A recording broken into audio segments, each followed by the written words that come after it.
ক্যালেন্ডারের পাতায় আরেকটি 14 ডিসেম্বর।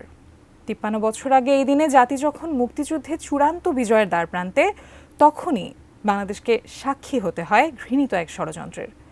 পুরো জাতি যাতে মাথা তুলে না দাঁড়াতে পারে, সেজন্য দেশের স্বপ্নাতুর সূর্য সন্তানদের বেছে বেছে হত্যা করে পাকিস্তানি বাহিনী ও তাদের দোসররা।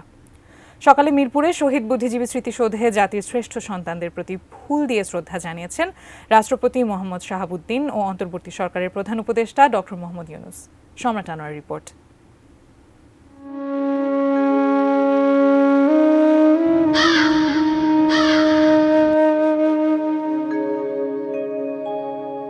দম দিয়ে কিনেছি বাংলা।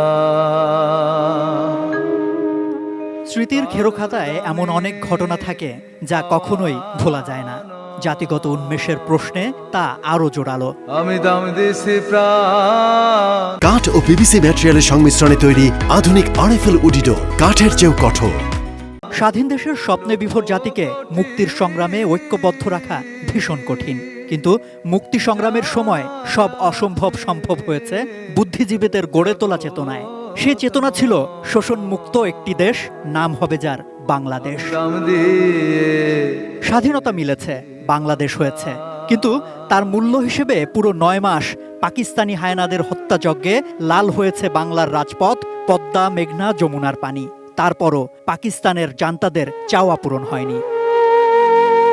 ডিসেম্বর মানেই বাংলার একের পর এক অঞ্চল শত্রুমুক্ত হতে শুরু, পাকিস্তানি বর্বরতার ইতি টানা। তাই তো নিশ্চিত পরাজয়ের পথে থাকা পাকিস্তান নির্মম প্রতিশোধের পথে। চূড়ান্ত বিজয়ের মাত্র একদিন আগে পাকিস্তানি সেনাবাহিনীর লেফটেন্যান্ট জেনারেল আমির আবদুল্লাহ খান নিয়াজির নীলনকশায় 14 ডিসেম্বর রাতে যাদের মগজে ভিত্তি করে বাঙালি জাতির মূল্যবোধ, স্বকীয়তা, সৃষ্টিশীলতা গড়ে উঠবে, তাদেরকে বেছে বেছে হত্যা করে পাকিস্তানি হানাদার বাহিনী ও তাদের দোসররা। শহীদদের অনেকের ক্ষতবিক্ষত দেহ মেলে মিরপুর ও রায়ের বাজার বধ্যভূমিতে।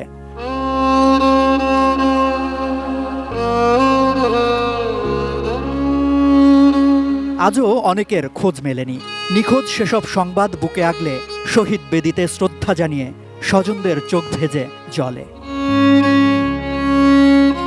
সম্রাট আনোয়ার, 18 নিউজ, ঢাকা।